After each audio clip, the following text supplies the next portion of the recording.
Colton says, when creating LOG sites using GoHighLevel, is it possible to do so with an, yes, $97 a month plan? Well, okay. No, forgive me.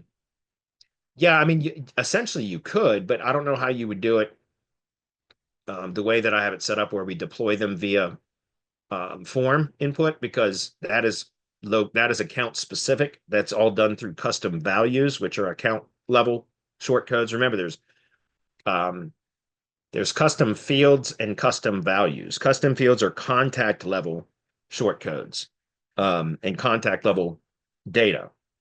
And then custom values are account level short codes and data, if that makes sense. And so the way that I have it set up for LOG sites is you create a sub account for each location or each LOG site that you want to deploy.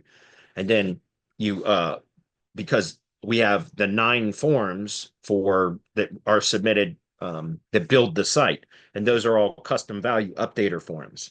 So it could maybe be done with a $97 a month account, but you'd have to modify the build process so that it wasn't driven from custom values because there's no way you'd be able to do that. You'd have every time you added a new site, you'd be adding like another, whatever it is, 77 custom values or whatever the number is. It's a lot, 200, whatever, it's a lot. Okay. And so there's no way that it would be unmanageable. So you'd have to reconfigure how I have the snapshot set up to, and I'm not sure that it can be done. I'd have to think through it. And I'm not going to because that's not how we have it configured. But it could likely be done, but you'd have to think through how to do it properly if you wanted a deployment the way that we have it, which is done through high-level contact forms right now. So anyway, do I need a separate sub account for each LOG site? Yes, the way that I have the snapshot set up, you do. Okay.